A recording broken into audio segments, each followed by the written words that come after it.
একজন বাবা তার মেয়ের শিক্ষিকাকে নিজের করে নিতে চাইছিল। তাই সে রাগের মাথায় শিক্ষিকাকে একটি থাপ্পড় মেরে মাটিতে ফেলে দিল। এরপর দড়ি দিয়ে তার দুই হাত বেঁধে ঘরের আঙিনা ধরে টেনে নিয়ে যেতে লাগলো বহুদূর পর্যন্ত। পাশে দাঁড়িয়ে মেয়েটি বারবার কাকুতি মিনতি করলেও কোনো লাভ হলো না। বাবা উল্টে মেয়েটেই বলে দিল এখন থেকে সে আর শিক্ষিকা নয়, বরং তার নতুন সৎমা। বাবার এই নোংরা আচরণ মেয়েটি একদম সহ্য করতে পারল না। সে রেগে গিয়ে বাবাকে পশুর সঙ্গে তুলনা করল এবং শিক্ষিকাকে বাঁচাতে এগিয়ে গেল।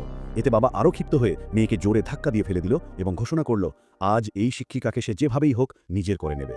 এরপর সে শিক্ষিকাকে টেনে নিয়ে গিয়ে বাড়ির পশুর ঘরের কাছে একটি খুঁটির সঙ্গে বেঁধে রাখল। এদিকে বাইরে এত হইচই শুনে বাবা দম্পতির ছোট্ট মেয়ে এবং বেসমেন্টে বন্দি থাকা নারী দৈত্য দুজনেই জেগে উঠল। মেয়েটি কাঁদতে কাঁদতে মাটিতে পড়েছিল, আর তার বাবা তাকে জোর করে বোঝানোর চেষ্টা করছিল যে এই ঘটনা তাকে মেনে নিতেই হবে। মেয়েটি অনেক ভেবে আপাতত বাবার কথা মেনে নেওয়ার ভান করল, কিন্তু ভিতরে ভিতরে সে স্থির করল এভাবে শিক্ষিকাকে বাঁচানোই তার প্রথম কাজ। বাবা শিক্ষিকাকে বেসমেন্টে নিয়ে গিয়ে আগের মতো যেভাবে সে নারী দৈত্যকে প্রহার করত সেভাবেই তাকে শিক্ষা দিতে চাইল। সে শিক্ষিকাকে একটি ঘরে এনে বেঁধে রাখল, যেখানে আগে বন্য কুকুরগুলোকে আটকে রাখা হতো।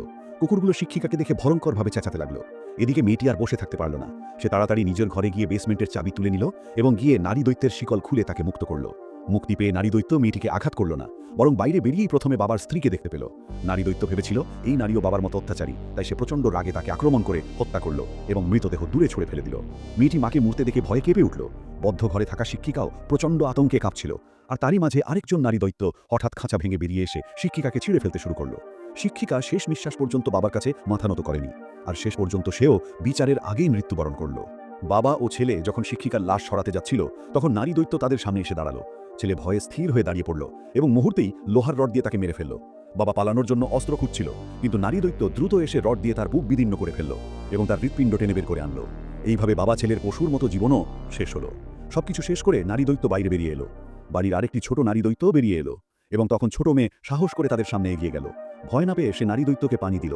নারী দৈত্য তার সরলতায় মুগ্ধ হলো এবং তার আঙুল ছোট মেয়ের মুখে ধরল। সে একটু চেখেও দেখল। এরপর সে বড় মেয়েকেও একইভাবে চেখে দেখতে ইশারা করল, কিন্তু সে রাজি হলো না। নারী দৈত্য জোর না করে ছোট মেয়ের হাত ধরে তাকে নিজের সঙ্গে জঙ্গলের দিকে নিয়ে চলে গেল। বড় মেয়ে দূর থেকে তাদের চলে যেতে দেখল এবং মনে মনে প্রার্থনা করল যেন নারী দৈত্য তার ছোট বোনকে ভালোভাবে দেখাশোনা করে। এইভাবেই গল্পটি শেষ হয়। যদি গল্পটি ভালো লেগে থাকে তাহলে ভিডিওটিতে একটি লাইক দিতে ভুলবেন না। আর এমন আরও রহস্য থ্রিলার গল্প পেতে চাইলে এখনই চ্যানেলটি সাবস্ক্রাইব করে পাশে থাকুন। ভগবানের আশীর্বাদ সবসময় আপনার সঙ্গে থাকুক।